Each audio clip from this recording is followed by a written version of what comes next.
Hello යාළුවනේ අද මම කියල දෙන්නේ මගේ විදියට ඉස්ස එකක් හදාගන්න විදිය. ඉතින් ඉස්සෙල්ලම මම මේ ඉස්ස ටික අරගෙන ඒක මේ විදියට සුද්ධ කරගත්තා. ඊට පස්සේ අනිවාර්යෙන්ම මෙන්න මේ මැද තියෙන දාඩ දිගේ තියෙන ඒ අපද්‍රව්‍යත් ඉවත් කරගන්න ඕනේ. සමහර අය මේක අයින් කරගන්න නැහැ. මෙන්න මේ විදියට ටූත් පික් එකක් පාවිච්චි කරලා මම මේක අයින් කරගන්නවා. පස්සේ ඉස්සටික හොඳට හෝදලා අරගෙන කහ ලුණු ගම්බිරිස් චුට්ටක් දාලා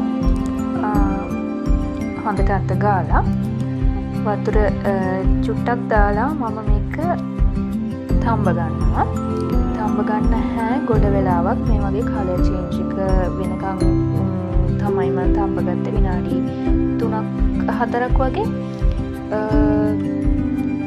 ඊට පස්සේ මම මෙන්න මේ විදියට තම්බගෙන මේ වතුර ටික පෙරලා අරන් තියාගත්තා. මේ තම්බපු වතුර එක අපිට ඕන වෙනවා ඉස්සරහට. ඊට පස්සේ මම ඒ පෙරලගත්තු වතුර එකට සියඹලා ටිකක් ඒ වගේම සීනි ටිකක් එකතු කරලා මේ විදියට දිය කරලා පැත්තකින් තියාගන්නවා.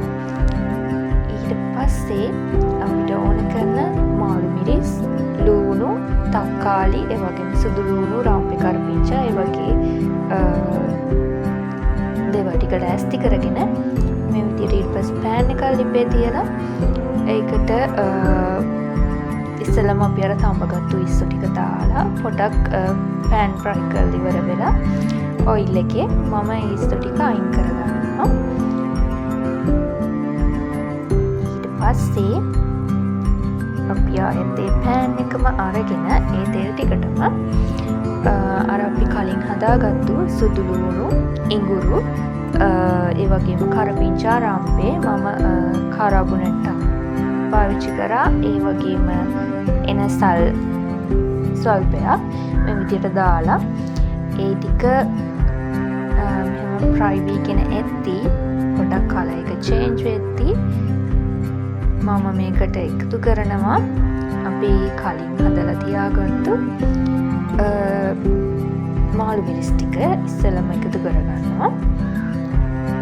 ඊට පස්සේ මේ මාළු මිරිස් ටික අපි චුට්ටක් විනාඩියක් දෙකක් විතර මෙහෙම පෑන් එකේ කුක් වෙන්න තියලා ටික වෙලාවකට පස්සේ තමයි මම ලුණු එකතු කරගත්තේ. මම ලුණු එකතු කරගත්තේ මේකෙදි රවුන්ඩ් කපලා. මොකද මං කැමති මේ විදියට දාලා ලස්සනට කෑම එක තියෙනවට. ඊට පස්සේ මේ විදියට එක හොඳට කුක් වෙන්න දෙන්න ඕනේ අපි.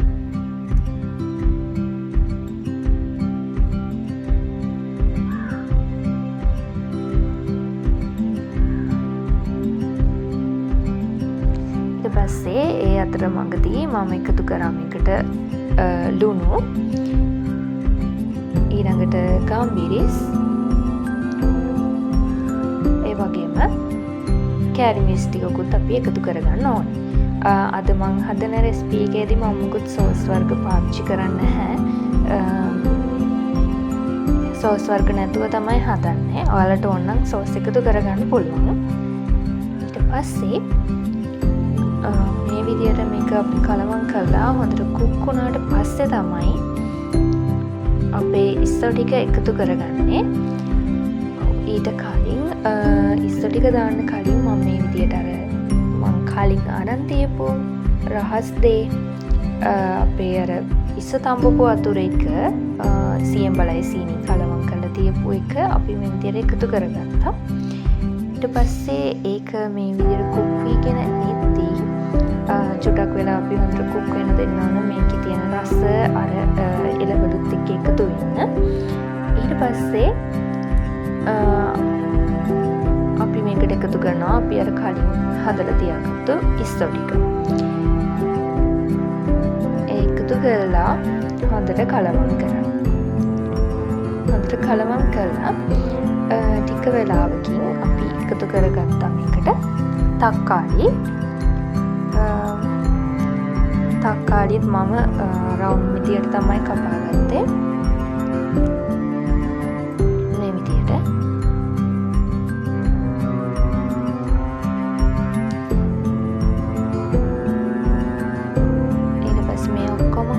කුක්කුණාට පස්සේ මම මේකට දානවා අපේ කෑම එකට වැදගත්ම වෙන ඉන්ග්‍රීඩියන්ට් එකක්. බලමු මොනවද කියලා.